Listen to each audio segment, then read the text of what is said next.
Good morning વિદ્યાર્થી મિત્રો। આજે આપણે ધોરણ 12માં ભારતીય અર્થતંત્રના નૂતન પ્રવાહો વિશે અભ્યાસ કરીશું। વિદ્યાર્થી મિત્રો, ભારતીય અર્થતંત્રમાં અનેક પ્રકારની સમસ્યાઓ પ્રબળતી છે। આ સમસ્યાઓ પૈકી આજે આપણે સ્થળાંતર એટલે શું, સ્થળાંતરના પ્રકારો કયા છે અને સ્થળાંતર માટેના આર્થિક કારણો કયા છે એની આપણે ચર્ચા કરીશું। સૌ પ્રથમ જોઈએ કે સ્થળાંતર એટલે શું।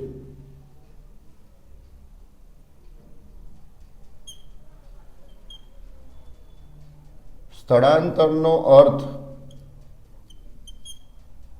સામાન્ય રીતે જો કહીએ તો સ્થળાંતર એટલે એક જગ્યાએથી બીજી જગ્યાએ જવું, એક સ્થળેથી બીજા સ્થળે જવું, અથવા તો અન્ય રીતે કહીએ તો જ્યારે કોઈ વ્યક્તિ એક સ્થળેથી બીજા સ્થળે જઈને વસવાટ કરે અથવા તો સ્થાયી વસવાટ કરે તો તેને આપણે સ્થળાંતર કહીશું।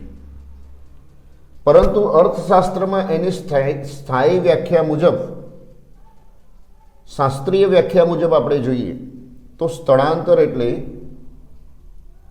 જ્યારે વ્યક્તિ એક સ્થળેથી બીજા સ્થળે ધંધો, રોજગાર, નોકરી મેળવવા સ્થાયી વસવાટ કરે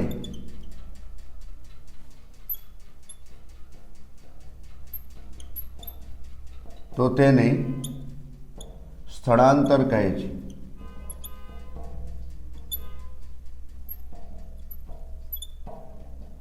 આ સ્થળાંતરની શાસ્ત્રીય વ્યાખ્યા છે કે સ્થળાંતરમાં માત્ર સ્થળ બદલાવવું જરૂરી નથી, પણ તેની સાથે સાથે સ્થાયી વસવાટ બહુ જરૂરી છે। અને દેશ વિદેશના અંદર આવી રીતે વ્યક્તિઓ એક સ્થળેથી બીજા સ્થળે ઘણા બધા કારણોસર સ્થળાંતર કરતા હોય છે। નોકરી પ્રાપ્ત કરવા માટે, રોજગારી પ્રાપ્ત કરવા માટે, ઉચ્ચ શિક્ષણ પ્રાપ્ત કરવા માટે, સારો જીવન ધોરણ મેળવવા માટે, આરોગ્યની સગવડો પ્રાપ્ત કરવા માટે સ્થળાંતર એ નિરંતર થતું હોય છે। હવે આપણે જોઈએ કે સ્થળાંતરના પ્રકારો કયા કયા છે। સ્થળાંતરના પ્રકારો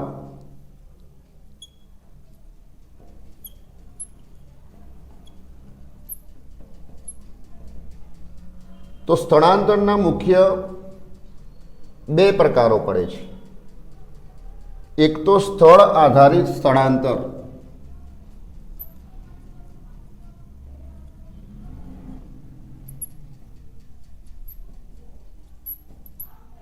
સ્થળ આધારિત સ્થળાંતર। સ્થળ આધારિત સ્થળાંતરમાં એના બે પેટા પ્રકારો પડે। એક તો આંતરિક સ્થળાંતર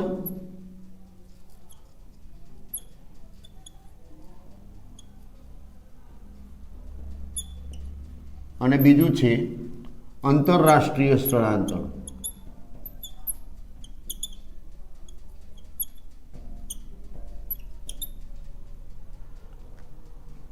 સ્થળ આધારિત સ્થળાંતરમાં આપણે આંતરિક સ્થળાંતર કોને કહેવાય એની વાત કરીએ। પહેલું છે આંતરિક સ્થળાંતર।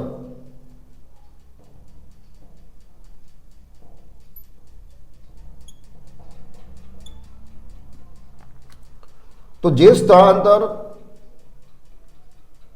સરહદના અંદરના ભાગમાં થતું હોય અથવા તો કોઈ પણ એક ભૌગોલિક વિસ્તારમાં એક પ્રદેશમાંથી બીજા પ્રદેશમાં અથવા તો એક રાજ્યમાંથી બીજા રાજ્યના અંદર રોજગારી પ્રાપ્ત કરવા માટે, નોકરી ધંધો કરવા માટે, શિક્ષણ પ્રાપ્ત કરવા માટે સ્થળાંતર થતું હોય તો તેને આપણે આંતરિક સ્થળાંતર તરીકે ઓળખી શકીએ છીએ। અને આવા સ્થળાંતરના અનેક ઉદાહરણો આપણને જોવા મળે છે। દાખલા તરીકે ગુજરાત રાજ્યમાંથી ઘણા બધા લોકો નોકરી પ્રાપ્ત કરવા માટે, રોજગારી પ્રાપ્ત કરવા માટે, ઉચ્ચ શિક્ષણ પ્રાપ્ત કરવા માટે બીજા રાજ્યના અંદર સ્થળાંતર કરતા હોય છે. એવી જ રીતે ગામડામાંથી પણ ઘણા લોકો સારો જીવન ધોરણ પ્રાપ્ત કરવા માટે, નોકરી ધંધો કરવા માટે એ શહેરોના અંદર સ્થળાંતર કરતા હોય છે. દાખલા તરીકે સુરતની આપણે વાત કરીએ તો સુરત એ હીરા બજારનું સૌથી મહત્ત્વનું કેન્દ્ર છે અને ત્યાં આવા પ્રકારનું સ્થળાંતર આપણને જોવા મળતું હોય છે કે જ્યાં ગામડામાંથી ઘણા બધા કારીગરો, હીરા ઘસુઓ એ હીરા ઉદ્યોગ સાથે સંકળાતા હોય છે. તેવી જ રીતે અન્ય રાજ્યમાંથી પણ ગુજરાત રાજ્યના અંદર નોકરી પ્રાપ્ત કરવા માટે, ધંધો રોજગાર મેળવવા માટે ઘણા લોકો સ્થળાંતર કરતા હોય છે અને એટલા માટે આપણે એને આર્થિક સ્થળાંતર તરીકે ઓળખી શકીએ છીએ. ત્યારબાદ સ્થળ આધારિત સ્થળાંતરમાં બીજું છે આંતરરાષ્ટ્રીય સ્થળાંતર.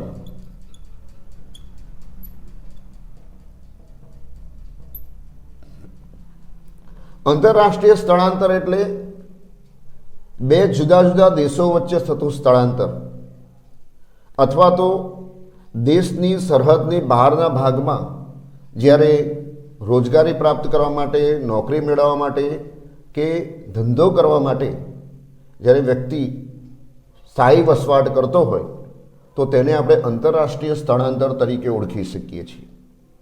અને આવા પ્રકારનું સ્થળાંતર એ મોટે ભાગે ભારતના અન્ય દેશો સાથે થતું હોય છે. જેમ કે આપણા દેશમાંથી અનેક લોકો અમેરિકામાં, કેનેડામાં, ઓસ્ટ્રેલિયાના અંદર અથવા તો યુએઈના દેશોના અંદર સ્થળાંતર કરતા હોય છે અને ત્યાં રોજગારી પ્રાપ્ત કરતા હોય છે. એટલે એને આંતરરાષ્ટ્રીય સ્થળાંતર તરીકે ઓળખવામાં આવે. ટૂંકમાં આપણે કહી શકીએ કે આંતરિક સ્થળાંતર એટલે દેશના અંદરના ભાગમાં જુદા જુદા રાજ્યો કે પ્રદેશો વચ્ચે થતું સ્થળાંતર, અને આંતરરાષ્ટ્રીય સ્થળાંતર એટલે બે દેશો વચ્ચે થતું સ્થળાંતર જેમાં એનો મુખ્ય હેતુ હોય છે સારું જીવન ધોરણ મેળવવું, નોકરી પ્રાપ્ત કરવી, ઉચ્ચ શિક્ષણ મેળવવું. આ બધા હેતુસર એ સ્થળાંતર થતું આપણને જોવા મળે છે. હવે સ્થળાંતરનો બીજો એક પ્રકાર છે જેને આપણે કારણ આધારિત સ્થળાંતર કહી શકીએ.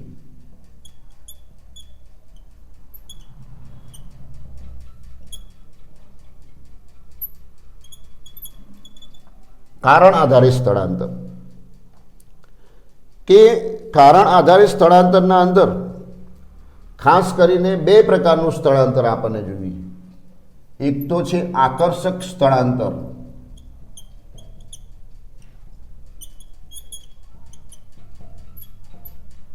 અને બીજું છે અપાકર્ષણ સ્થળાંતર.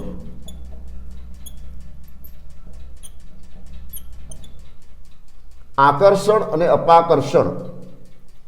આકર્ષણ જેને આપણે અંગ્રેજીમાં એટ્રેક્શન કહીશું, અને આવા પ્રકારનું સ્થળાંતર એ પણ કારણના આધારે થતું હોય છે. જેમ કે ગામડાનો જે શિક્ષિત યુવા વર્ગ છે તે શહેરોના આકર્ષણ પ્રત્યે કેળવાઈ અને સ્થળાંતર કરતો જોવા મળે છે.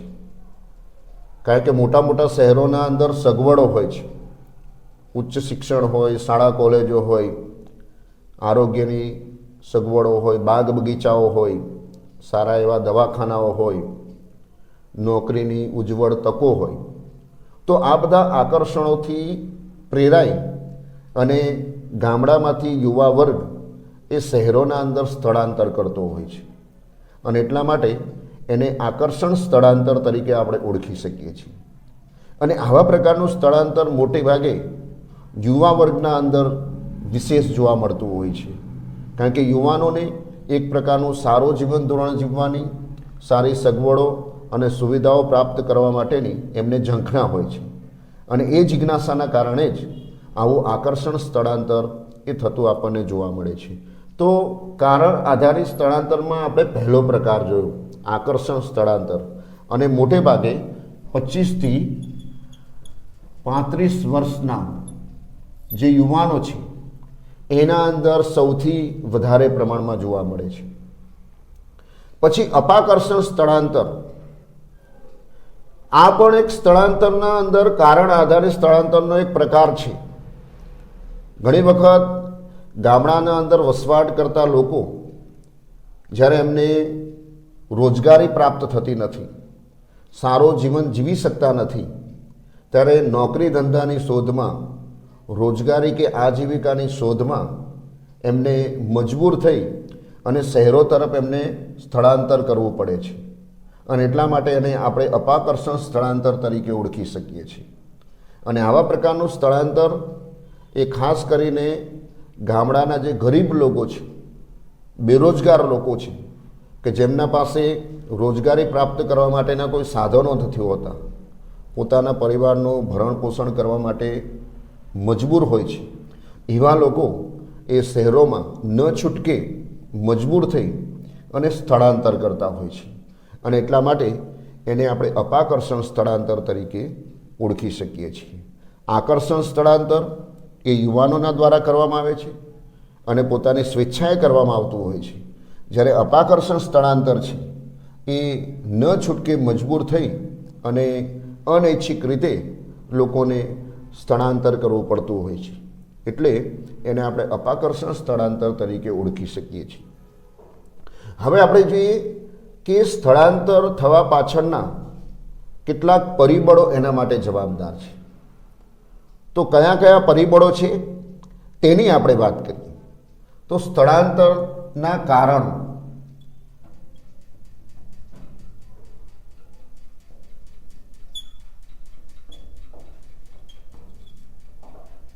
બહુ જ મહત્વનો પ્રશ્ન છે પરીક્ષાની દ્રષ્ટિએ કે સ્થળાંતરના કારણો જણાવો. અને સ્થળાંતર માટે કોઈ એક પરિબળ કે કારણ જવાબદાર નથી. અનેક પ્રકારના પરિબળો આ પ્રક્રિયા સાથે સંકળાયેલા હોય છે.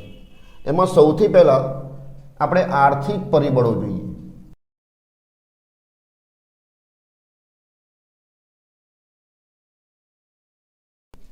સ્થળાંતર માટે આર્થિક પરિબળોની ચર્ચા કરો.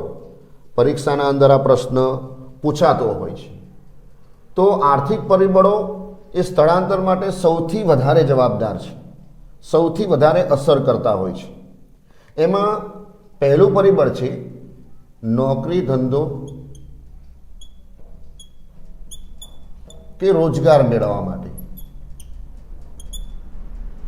કે જ્યારે વ્યક્તિને પોતાના વતનમાં નોકરી ધંધો કે રોજગાર પ્રાપ્ત થતા નથી, ત્યારે આવી વ્યક્તિ એ શહેરો તરફ ધકેલાય છે અને શહેરોમાં નોકરી કરી અને આજીવિકા પ્રાપ્ત કરતા હોય છે. અને એટલા માટે આ એક સૌથી મહત્ત્વનું આર્થિક પરિબળ તરીકે આપણે એને ઓળખી શકીએ છીએ. તેવી જ રીતે નોકરી ધંધો કે રોજગાર મેળવવા માટે ઘણી વખત આપણા દેશમાંથી અન્ય દેશોના અંદર પણ સ્થળાંતર કરવામાં આવતું હોય છે. ખાસ કરીને ખનિજ તેલનું ઉત્પાદન કરતા પ્રદેશો હોય, અમેરિકા જેવા દેશો હોય, આફ્રિકાના દેશો હોય, ત્યાં નોકરી ધંધો કે રોજગાર પ્રાપ્ત કરવા માટે લોકો સ્થળાંતર કરતા હોય છે. તો એને પણ આપણે આર્થિક પરિબળ તરીકે એને ઓળખી શકીએ છીએ.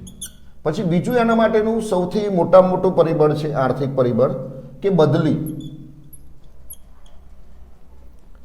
બદલી એ બહુ જ અગત્યનું પરિબળ છે.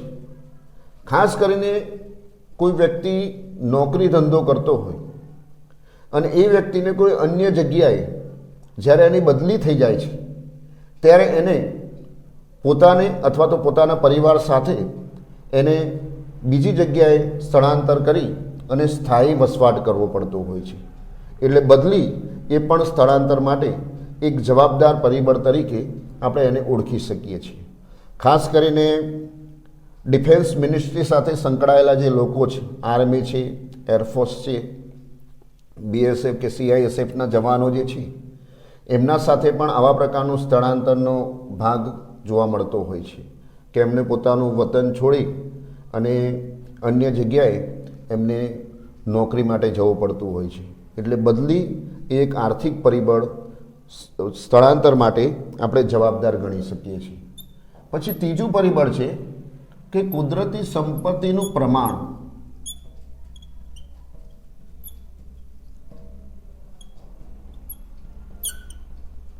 કુદરતી સંપત્તિનું પ્રમાણ. તો દેશ વિદેશના અંદર ઘણી એવી કુદરતી સંપત્તિ આવેલી છે. કુદરતી સંપત્તિના વિપુલ ભંડાર જોવા મળે છે. ખનિજ કોલસો હોય, ખનિજ તેલ હોય, સોનાની ખાણ હોય, તો આ બધી કુદરતી સંપત્તિ છે. અને આવા પ્રદેશોના અંદર માનવ વસ્તીનું પ્રમાણ બહુ ઓછું અથવા તો નહિવત જોવા મળે છે. પરંતુ આ પ્રદેશોના અંદર ખનન પ્રવૃત્તિ એટલે કે ખોદકામ કરવા માટે, ખનિજોને બહાર કાઢવા માટે શ્રમિકોની જરૂર પડે છે. અને આવા શ્રમિકો એને સ્થળાંતર કરી અને અન્ય જગ્યાએથી એમને લાવવામાં આવતા હોય છે અને વસ્તુઓનું ઉત્પાદન કરવામાં આવતું હોય છે. ખાસ કરીને યુએઈના દેશોના અંદર જોઈએ આપણે, ઓસ્ટ્રેલિયા છે, અમેરિકા છે, દક્ષિણ આફ્રિકાના દેશો. દક્ષિણ આફ્રિકામાં સૌથી વધારે સોનાનું ઉત્પાદન થાય છે. ત્યાં 3 પ્રદેશો આવેલા છે, ટ્રાન્સવાલ, નેટાલ અને ફ્રી ટ્રેડ ઝોન. આ પ્રદેશોમાં વિશ્વનું સૌથી વધુ સોનાનું ઉત્પાદન થાય છે. પરંતુ ત્યાં માનવ વસ્તી ઓછી છે, એટલે બહારના દેશોમાંથી શ્રમિકોને સ્થળાંતર કરી અને ત્યાં લાવવામાં આવે છે અને પછી સોનાનું ઉત્પાદન કરવામાં આવતું હોય છે. એટલે આ એક પરિબળ એ પણ એના માટે જવાબદાર જોવા મળે છે. પછી ચોથું આર્થિક પરિબળ છે ઉચ્ચ શિક્ષણ મેળવવા માટે.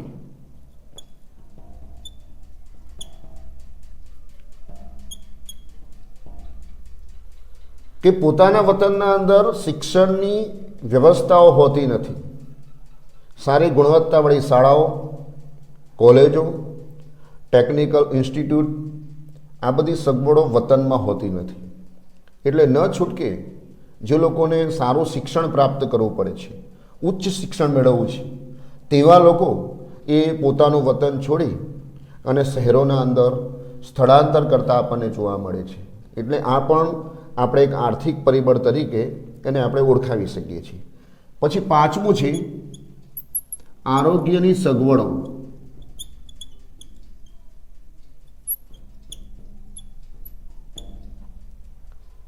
આ પણ બહુ અગત્યની વસ્તુ છે.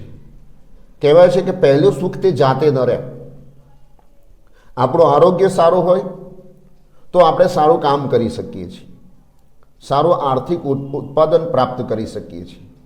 એટલે આરોગ્ય એ સૌથી મહત્ત્વની બાબત છે. અને ઘણી વખત આરોગ્યની સગવડો જ્યારે ગામડામાં ન હોય, સારા દવાખાના ના હોય, સારી આરોગ્યની સુવિધાઓ ના હોય, તો આવી સગવડો એ શહેરોના અંદર ઉપલબ્ધ હોય છે. એટલે ગામડાનો ગરીબ વર્ગ સારું આરોગ્ય પ્રાપ્ત કરવા માટે, તંદુરસ્ત જીવન જીવવા માટે એ શહેરોના અંદર સ્થળાંતરિત થાય છે. અને આમ સ્થળાંતર માટે એ જવાબદાર બનતું આપણને જોવા મળે છે. પછી 6થું એક પરિબળ છે કે આયોજિત સ્થળાંતર.